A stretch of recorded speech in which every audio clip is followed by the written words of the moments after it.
영국이 셰익스피어 다음으로 자랑하는 19세기의 대문호가 있죠. 찰스 디킨스라고 하는 분입니다. 크리스마스 캐롤이라는 작품으로 우리에게 잘 알려져 있습니다. 자린고비 스크루지 이야기 말입니다. 바로 이 찰스 디킨스라는 분이 세상에서 가장 아름다운 이야기로 꼽은 이야기가 있습니다.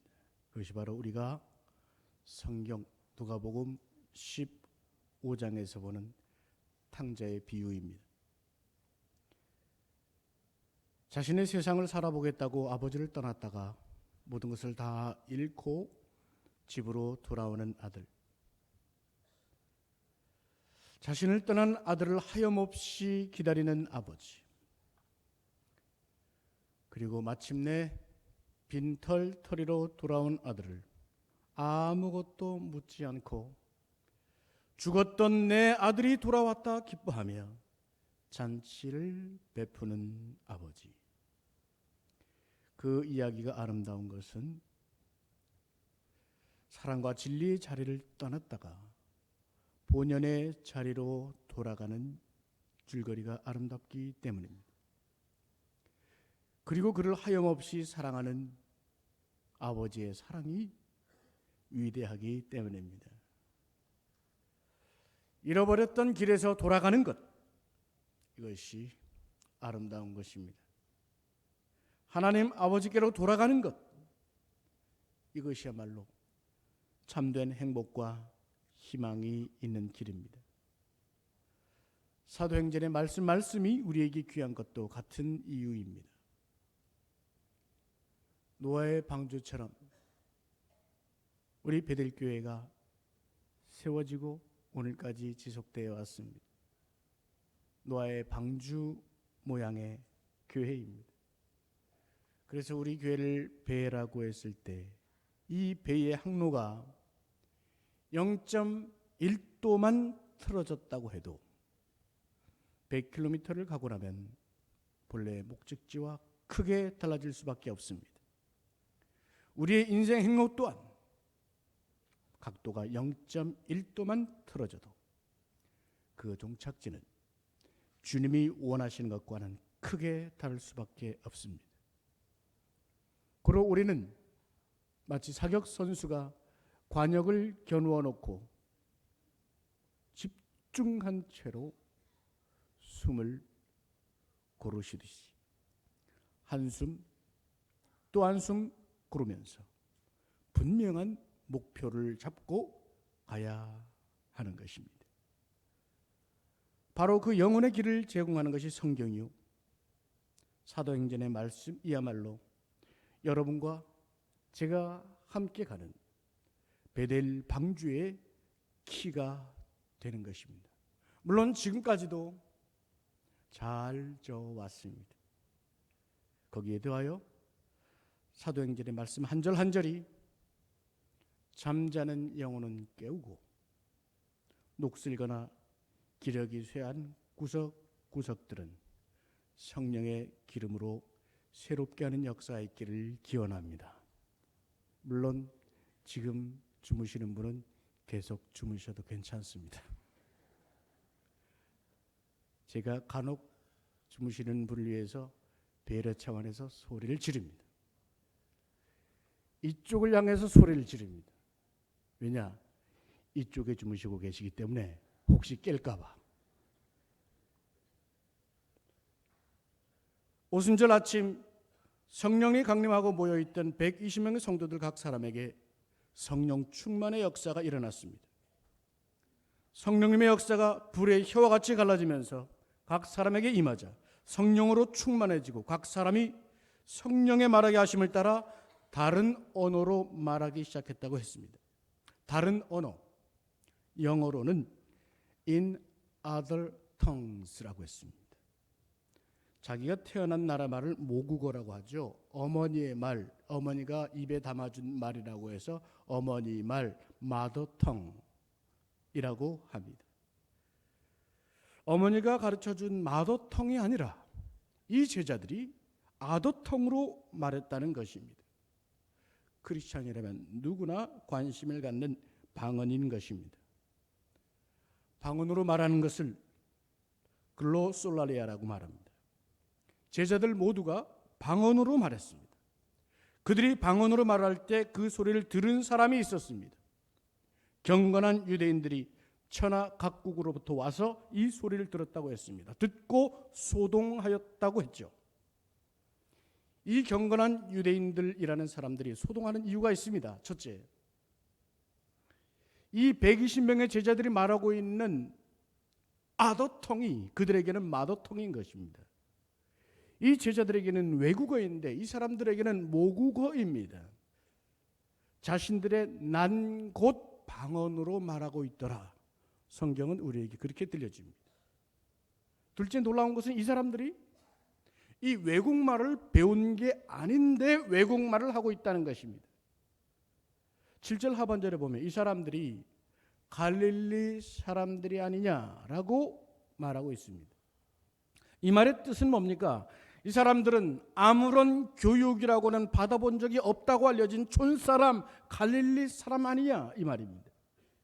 어학연수는 물론 어떤 교육 과정도 겪어보지 못한 이들에게서 이런 언어가 나오는 이유가 무엇이냐 이것입니다.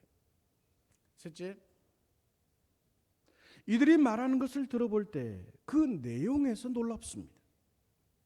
11절 말씀의 기록처럼 모두가 하나같이 다른 나라의 말로 하고 있는데 이 경건한 유대인들은 그 내용을 청취할 수 있었습니다. 그 내용은 다른 것이 아니라 하나님 나라의 큰 일, 하나님의 큰 일, 모두가 일제히 그것을 말하고 있었다는 것입니다. 이 놀라운 기적이 바로 성령 충만이 이뤄낸 첫 번째 사건이었습니다. 그런데 이것은 여러분이나 저 같은 그리고 당시의 사람들에게는 기적이었을지 모르지만 하나님께는 전혀 기적이 아닙니다. 하나님의 능력의 발현일 뿐입니다. 그리고 오늘 우리에게 주시는 소중한 계시의 의미가 여기 담겨 있는 것입니다. 오늘 우리가 그리스도를 영접하였고 믿음의 사람이 되었다면, 크리스찬이라면 누구나 성령의 충만을 받을 수 있습니다. 주님께서는 성령님을 약속하셨고 이 제자들에게 성령님을 보내셨습니다. 마침내 성령님을 주셨습니다. 성령님의 역사가 방언으로 이 제자들에게 나타났습니다. 성령 충만과 방언의 사건, 여기서 우리는 소중한 가르침을 여러모로 배울 수 있습니다. 그중 오늘 세 가지만 함께 나누고자 합니다. 첫 번째는 오순절 성령 충만과 방언 사건은 역사의 반전을 보여줍니다. 저주에서 복으로 바뀌어가는 반전이에요. 분열에서 하나가 되는 역사의 반전 말입니다. 창세기 11장에 보면 언어가 하나요, 말도 하나였던 시대였다고 나옵니다. 그런데 여기에 비극의 역사가 시작됩니다. 사람들이 동방으로 이주해 가다가 신할 평야라는 곳에 도착합니다. 너무도 좋았습니다. 살만했습니다. 거기에서 큰 계획을 하나 세웁니다. 성읍과 탑을 크게 세우자는 것입니다. 창세기 11장 4절 말씀은 그대로 이렇게 말합니다. 자, 성읍과 탑을 건설하여 그 탑 꼭대기를 하늘에 닿게 하자. 그래서 우리 이름을 내자. 우리가 하늘까지 닿은 그 탑을 마음껏 자랑하며 흩어지지 말고 여기서 멋지게 살아보자. 이 사람들이 누구냐 하면 노아의 방주에서 살아남은 사람들입니다. 노아의 아들들 셈, 함, 그리고 야벳, 그 세 자녀의 후손들입니다. 하나님께서 무지개의 언약을 주시고 새로운 세상을 열어서 에덴을 회복하고 에덴과도 같이 아름다운 세상에서 하나님을 예배하며 살아갈 수 있도록 축복을 주신 사람들이었습니다. 그런데 이들이 하나님을 잊어버렸습니다. 살만하자 자기의 이름을 높이려고 했습니다. 하나님께서 이 일을 슬퍼하셨습니다. 탄식하셨습니다. 이들의 언어가 하나의 무로 인해서 이 교만이 나오기 때문에 하나님께서 결심하셨습니다. 언어를 혼잡하게 하는 것이 옳다. 그래서 그 이름이 바벨, 혼잡, 무질서가 됩니다. 본래 코스모스, 질서였던 이 세상이 혼잡, 바벨이 되고 만 것입니다.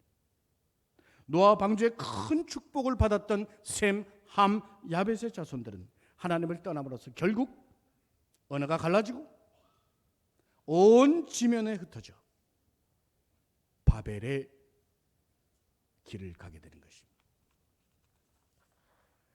오순절 성령님의 강림과 충만은 바로 이 언어로 혼란되었던 인류 역사의 반전이었습니다. 다인종, 다민족, 다언어의 혼잡의 역사가 그 장벽이 허물어지게 된 것입니다. 온 땅으로 흩어져 각자의 언어를 쓰며 갈라졌던 인류가 성령 강림을 통하여 하나로 뭉쳐지게 된 것입니다. 자기의 이름을 내기 위해서 하늘을 향해 치솟고 있었던 바벨의 저주의 역사가 성령께서 하늘로부터 내려오심으로 인해서 코스모스, 질서, 화평의 역사로 반전된 것이었습니다.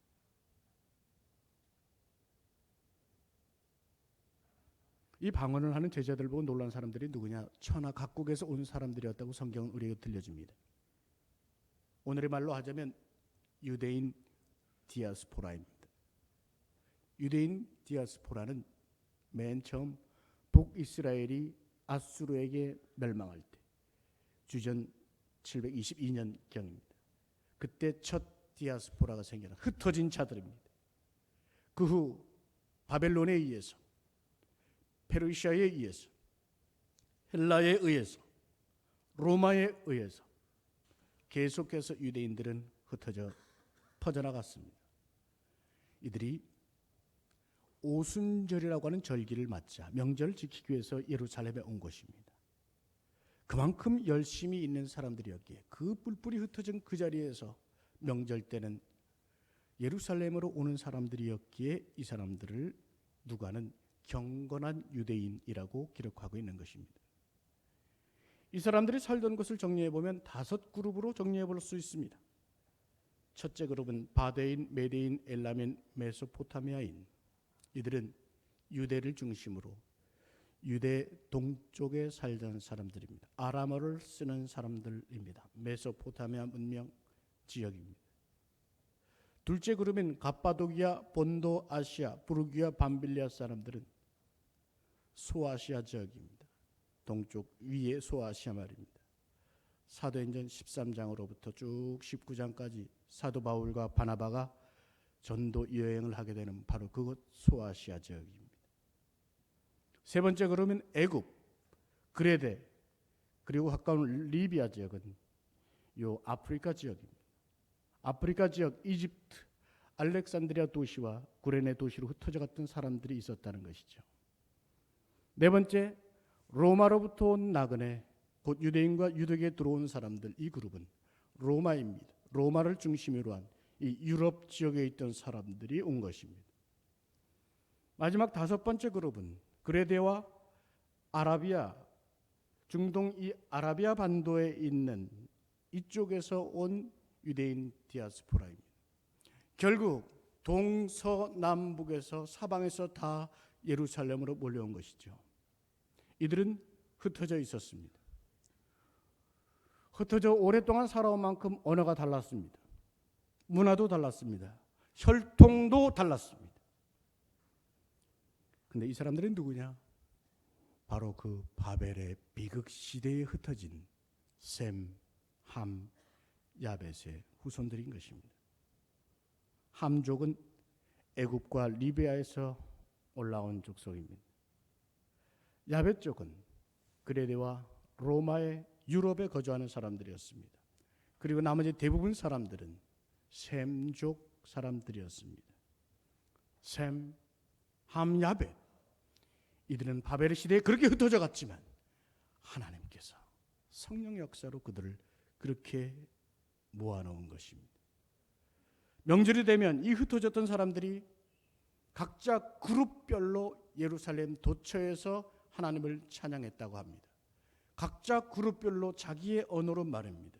각 나라의 말로 하나님을 찬양하는 소리가 여기저기서 울려 퍼졌다는 것입니다. 그런데 이 오순절날 이 사람들이 놀랄 수밖에 없었던 것은 각 나라 그룹들이 각 나라의 마더텅으로 노래를 하는데 어느 한 그룹이 아더텅으로 마더텅을 노래하고 있단 말입니다.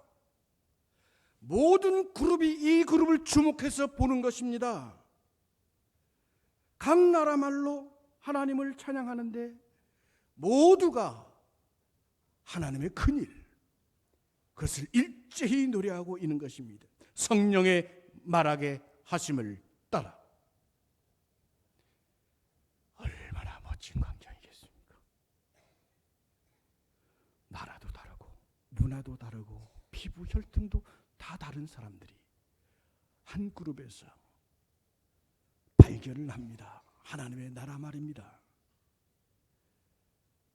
우리 또한 각자 다른 음성과 또 각자 다른 인격과 혹은 다른 출신과 다른 문화 속에서 살아가지만 이 시간 함께 모여 한 목소리로 하나님을 찬양하는 이 예배의 의미는 참으로 큰 것입니다.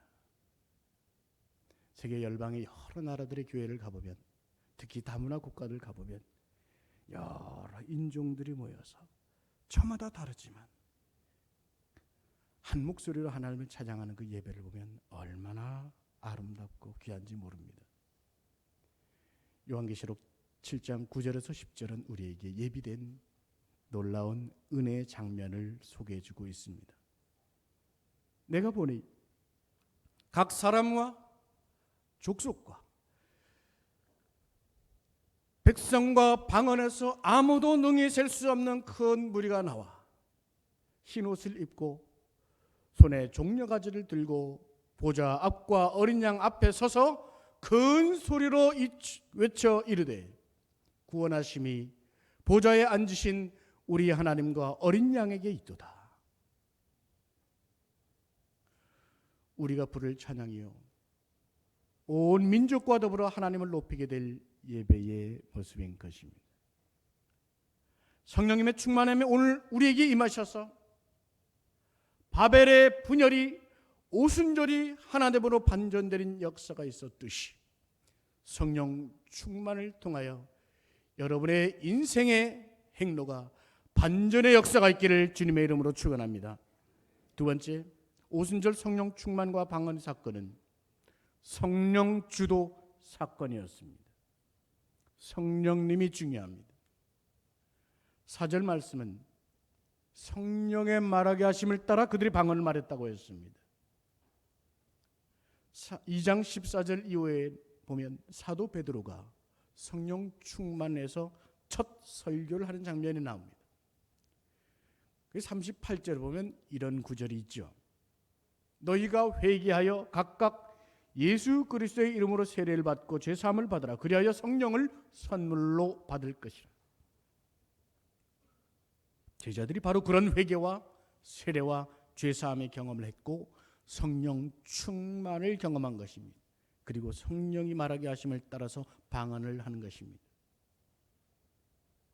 여러분, 우리들이 말해서 그 사람의 성품이 나옵니다. 말해서 그의 출생지도 나오고 그 사람에 속한 신분도 나오고 그 사람의 학식이나 습관도 나옵니다. 그런데 이 사람들은 성령에 사로잡힌 사람들이었습니다. 그들의 출신이나 신분이나 학식이 문제가 아니었습니다. 방언이 무엇입니까? 성령님이 그들의 인격을 사로잡고 그들의 말을 점거한 것입니다. 성령님이 그들에게 말하도록 하신 것입니다. 성령님이 그들의 성품과 행실을 압도하시고 주장하시고 쓰시는 것입니다. 실제로 그런 일이 역사 속에 많이 있습니다. 선교 현장 속에서 많이 있었고 제 목회 현장 속에서도 많이 있었습니다. 한 선교 보고에 의하면 러시아에 선교를 간 한 한국 선교사님이 언어를 배워야 되는데 그 언어 습득 과정을 갖기 전에 러시아 말에 능통했다고 합니다. 성령께서 러시아를 말하게 하신 것이죠. 어떤 한 분은 방언 중에 영어 방언을 받았다고 합니다. 영어 방언. 다들 영어 공부하기 힘들어하는데 모두들 부러워했습니다. 여러분 표정에도 부러워하는 표정이 역력합니다. 저도 한참 공부해야 될 때 그 영어 방언을 받았다는 소식을 듣고 부러웠습니다. 근데 얼마 후에 물어봤더니 영어 방언이 사라졌다고 했습니다. 성령께서 그만큼 쓰시고 이제 거두어 드리는 것이죠. 방언을 받아야 합니까? 말아야 합니까? 사도행전의 기록처럼 방언은 성령께서 임하시고 성령께서 말하게 하시는 것입니다. 어떤 사람들은 방언에 관심이 없습니다. 혹은 어떤 사람들은 방언을 금지합니다. 어떤 목회자들은 방언을 하면 시끄러진다고 해서 그것을 금하는 경우도 과거에 많이 있었습니다. 그러나 기억하십시오. 방언은 해로운 것이 결코 아닙니다. 방언 기도하는 사람들을 비웃으면서 자기는 기도도 하지 않는 판단자가 있다면 그 사람의 그 판단이 대단히 해로운 것입니다. 성령께 맡기는 그것이 중요합니다. 오로지 하나님의 뜻에 맡겨야 합니다. 방언을 주시는 분도 하나님이시요 거두시는 분도 하나님이십니다. 방언뿐 아니라 어떤 은사도 하나님이 주시면 아멘으로 받아야 합니다. 하나님이 그 은사를 통해 그 내 인생을 쓰시고자 하시기 때문입니다.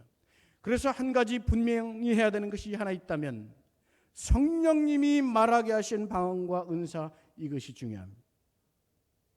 방언은 다른 종교에도 있습니다. 악령에게서도 나옵니다. 미신에게서도 나옵니다. 이단에게서도 나옵니다. 그래서 요한일서 4장 1절 말씀 우리에게 중요한 하나의 기준을 제시합니다. 사랑하는 자들아, 영을 다 믿지 말고 오직 영들이 하나님께 속하였나 분별하라. 많은 거짓 선지자가 세상에 나왔습니다. 방언과 은사에는 분별이 있어야 합니다. 방언을 주신 분이 성령님인가 영 분별을 해야 되는 것입니다. 그 분별의 기준이 있을까요? 있습니다. 사도 바울이 갈라디아서에서 우리에게 들려줍니다. 성령의 열매가 있는가 하는 것입니다. 내 인생의 열매는 과연 무엇인가? 오늘도 다시 한번 살펴보십시다. 그 9가지 열매, 사랑, 기쁨, 희락, 화평. 나는 화평을 주는가? 분쟁을 주는가? 오래 참는 인내가 내 생에 갈수록 두꺼워지고 깊어지고 있는가?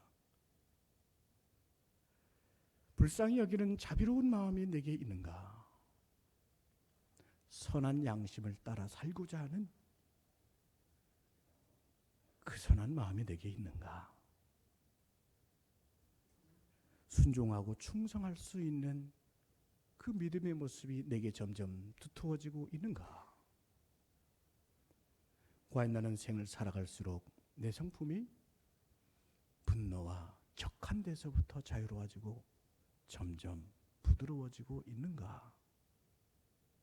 과연 나는 절제의 심정이 혹은 삶의 습관이 깊어지고 있는가?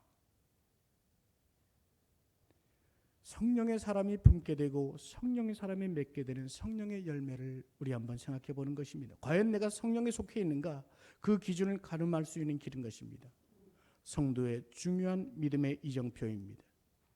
성령님의 은혜를 얻고자 하는 사람들, 성령님의 은혜를 사모하는 사람들, 과연 내 믿음의 경륜 속에 어떤 열매가 무르익어가고 있는지 측정해야 되는 변화의 지표인 것입니다. 여러분, 성령을 사모하시기를 주님의 이름으로 축원합니다. 성령님은 우리에게 찾아오기를 원하십니다. 우리가 손만 내밀면 됩니다. 초청만 하면 되는 것입니다. 성령님의 오심을 우리가 가로막을 이유가 어디 있겠습니까? 성령님이 주시고자 한다면 어떤 은사도 어떤 방언도 거부하실 필요가 없습니다. 과거에는 이 성령의 은사, 특히 방언에 대해서 교리적으로 이것은 부당하다 하는 목사여 교수들이 있었습니다. 박윤선 목사님이라고 우리 어른들은 많이 알고 계실 것입니다. 우리 교단 목사님이 아니고 합동 측 총신대 교수이고 목사였습니다. 주석도 쓰고 대단한 학자로 그들은 인정을 합니다. 그런데 이분이 공공연히 방언을 부정했습니다. 방언은 그 오순절 그 시대에, 급박한 그 시대에 잠깐 필요했던 것이지 지금 시대는 방언이 필요 없는 시대다. 오로지 성경을 보고 묵상하고 성경 연구를 하는 것이 바른 신앙의 길이지 방언 이런 것 체험하고 이런 것은 결코 오늘의 신앙에 합당하지 못하다고 했습니다. 그러다가 그만 이분이 방언을 받았습니다. 지금까지 그토록 방언이 없다, 방언해서는 안 된다고 해도 우리 방언을 받았습니다. 그래서 그 교단에서 떠들썩했습니다. 그분이 공식적으로 그것을 철회했습니다. 방언은 살아있다. 방언의 역사는 오늘도 분명히 우리에게 나타나고 방언은 우리에게 하나님이 주시는 은사다라고 고백을 했습니다. 제가 미국에서 만났던 참 훌륭한 교수 한 분, 클라우스 이슬러라는 분이 있습니다. 어마어마하게 학적 능력이 뛰어난 분입니다. 그 과목을 들어가면 참 고생을 정말 많이 한다고 해서 이슬러인데 아이슬러 이렇게 부르는 사람들이 많았습니다. 근데 이분도 강의 시간에 방언을 부인했습니다. 방언은 당대의 것이다. 지금 우리 시대의 방언은 일반적인 것이 아니다. 근데 이분이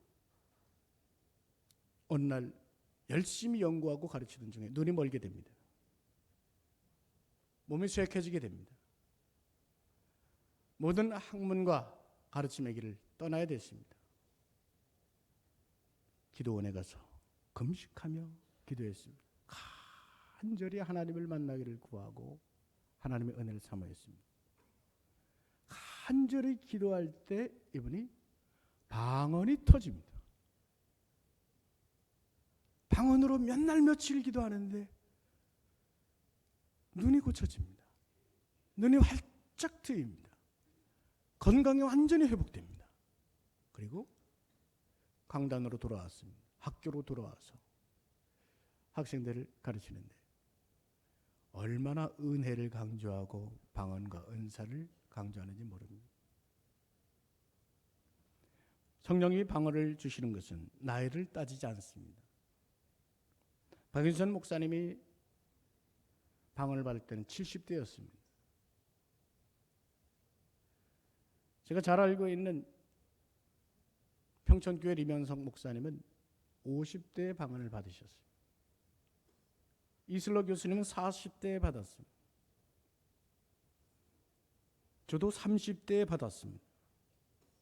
제가 집회를 할 때에 방언을 받은 가장 어린 친구 나이는 5살이었습니다. 중요한 것은 성령님을 사모하는 마음입니다. 중요한 것은 사모하며 간절히 기도하는 것입니다. 간절히 사모해야 성령 충만을 구할 수 있습니다. 성령님을 간구하는 자가 우리 주님의 말씀대로 내 양들에게 생명을 주고 그 인생을 더 풍성하게 하시는 역사에 참여할 수 있는 것입니다.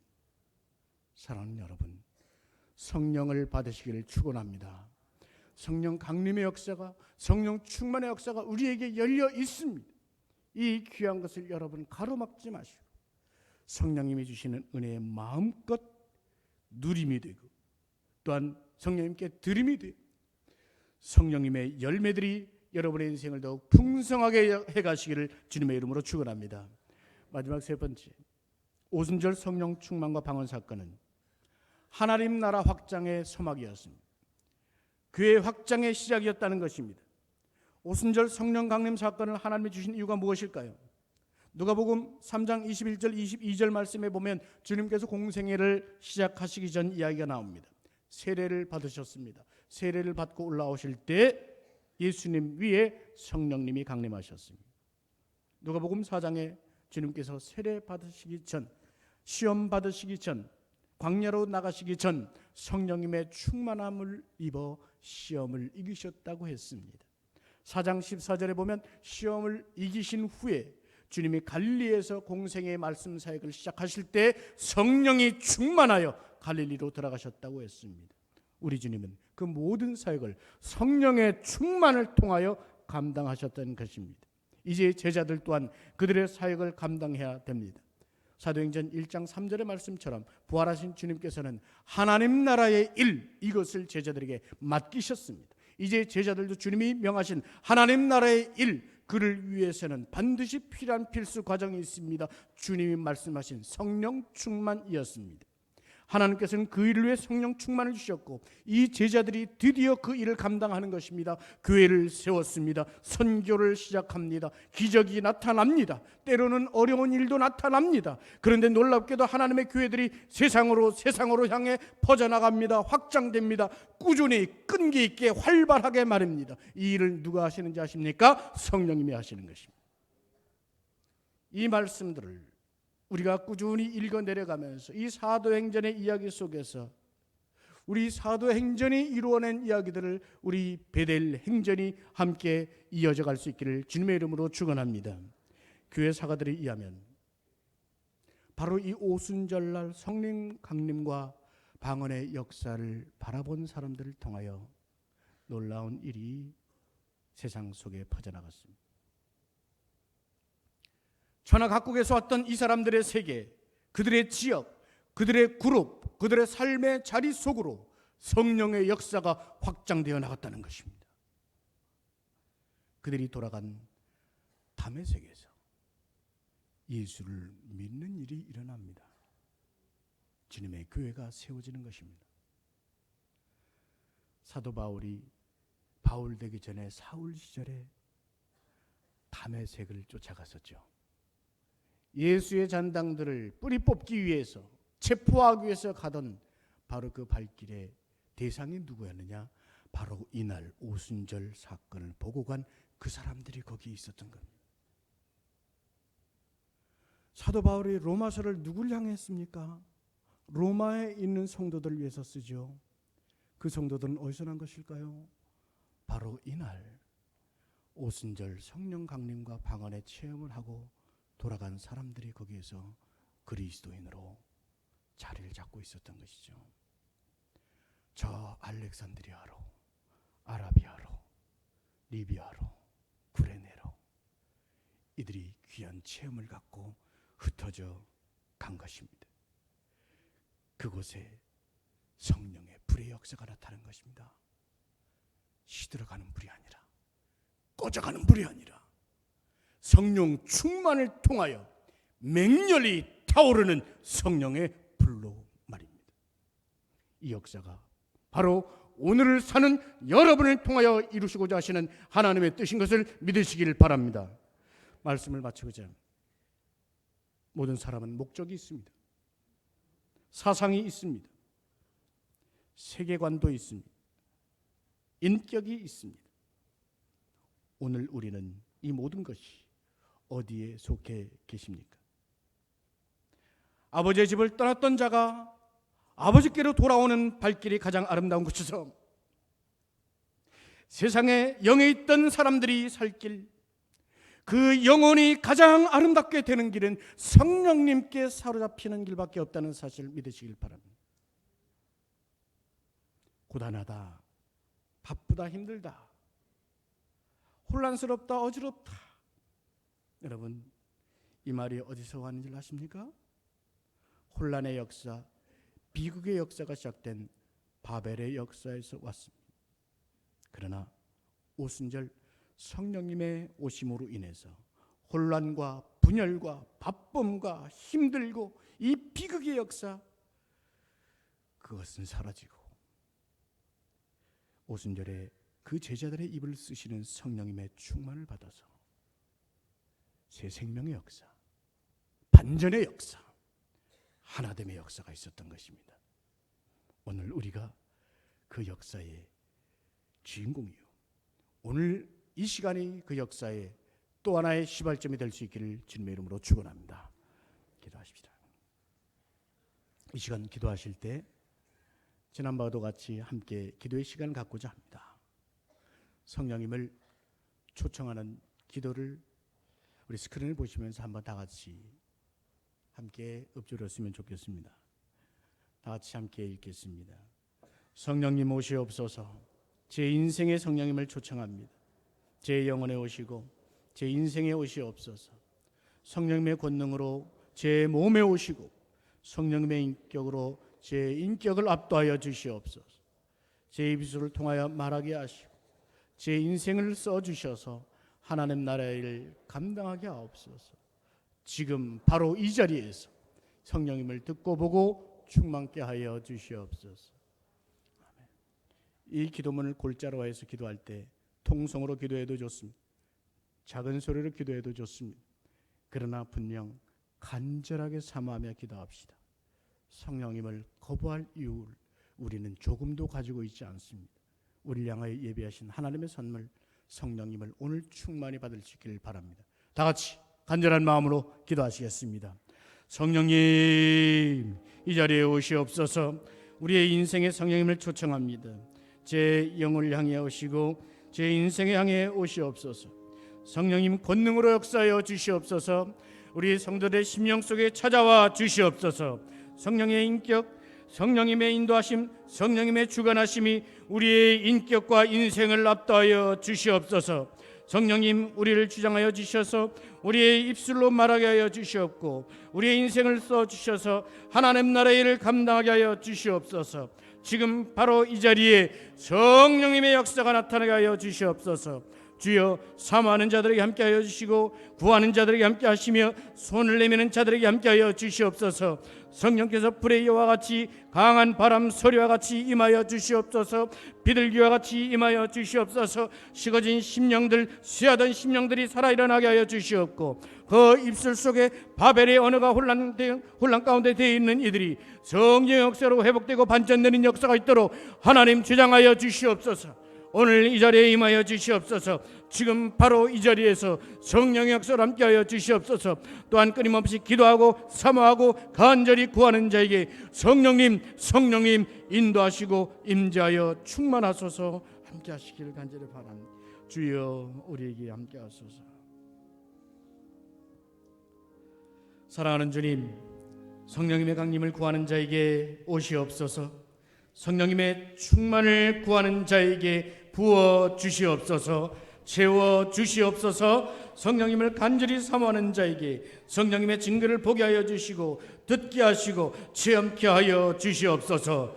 임재하시되 충만히 임재하여 주시옵소서. 불길의 혀로서 닿아주시고 아버지의 호흡으로서 닿아주시고 오늘 우리 외 한 사람도 남김없이 다 성령의 체험을 얻게 하여 주시옵소서. 주여, 과거로부터 성령 체험이 있었으나 이제 식어진 자들, 잠자던 영혼 깨어 일어나게 하여 주시옵소서. 성령님을 주심으로 반전의 역사를 이루시고 온전히 성령님께 쓰이게 하시며 성령의 은사와 열매들이 힘있게 살아나는 우리 성도들 다 되게 하여 주시옵소서.